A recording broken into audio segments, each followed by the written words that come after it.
Hello kids, welcome to my channel Kidlo Kids. Today we are going to learn about floods. A flood is a body of water that covers land which is normally dry. Floods are common natural disasters that can affect millions of people around the world. They destroy houses and buildings and carry soil away from valuable farming land. Floods can also contaminate drinking water and lead to diseases. They are often caused by rivers, but overflowing lakes and seas can also cause flooding. Flooding has always been a part of human history. Many ancient civilizations developed along waterways and rivers because people needed water for their fields. Floods are not always destructive natural events.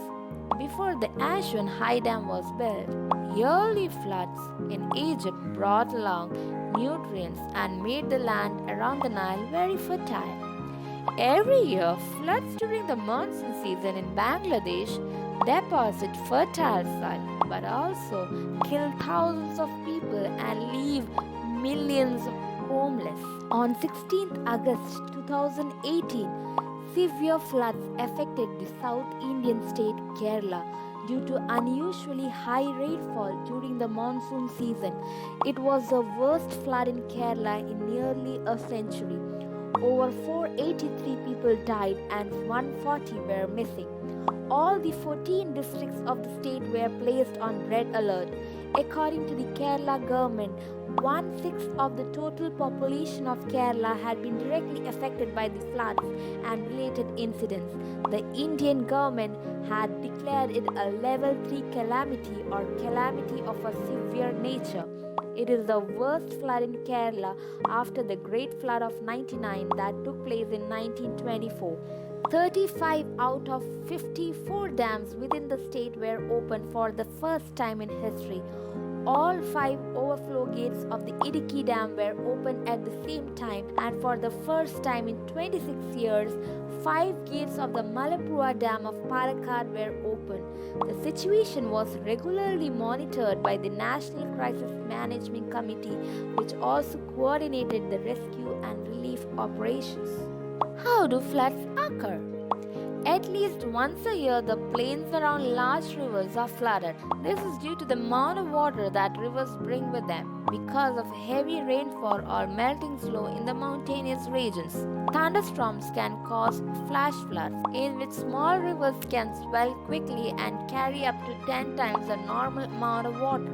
Rivers that flow slowly carry water, sand, and silt. They build up their own beds, making them higher than the land around them. The Huanghe or the Yellow River in China and the Mississippi in North America are examples for such rivers. Flooding here builds up slowly but causes more damage because more land is affected. Coastal regions can also be affected by flooding. After earthquakes on the ocean floor, tsunamis can bring up to 15 meters high waves and flood the coast many miles inland. In 2004, a devastating tsunami in the Indian Ocean killed over 250,000 people in Indonesia, Sri Lanka, Thailand, and other countries. Tropical storms, cyclones, and hurricanes also lead to flooding. Hurricane Katrina caused a massive flooding of the whole Mississippi Delta in 2004. Most of New Orleans had to be evacuated because of widespread flooding. Low-lying countries are in permanent danger of being flooded. A large section of the Netherlands, for example, lie below sea level. In the past, ocean water from the North Sea flooded much of the country.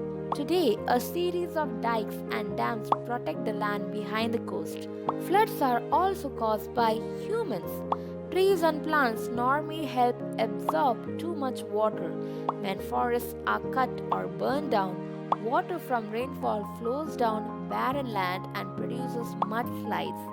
Too much water pressure on dams can lead to cracks in the concrete or can even cause a dam to break completely. How to protect oneself from flood? Today, flood protection has a high priority in countries that are in danger. Dams are built along rivers to regulate the flow of water. They are often connected with electric power plants. In some areas, rivers are dredged and their beds are laid deeper.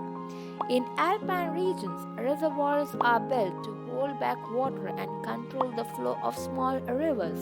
London is protected from flooding by the Thames Barrier, a construction that moves up and stops water from getting into London when it reaches a certain height. In many areas, authorities provide quick and unbureaucratic help for people who have suffered from flooding. Special boats pick up people who are trapped on roofs or on the upper floors of buildings. Shelters are set up for people who are left homeless. Rebuilding after massive floods often take months and sometimes even years. That's all I want to discuss about floods. Hope you understand this video and liked it. If you did like my video, please hit the like button and also click on the subscribe button so that you get notified for every new video I upload in my channel. Thank you so much for watching. Have a wonderful day. Bye bye.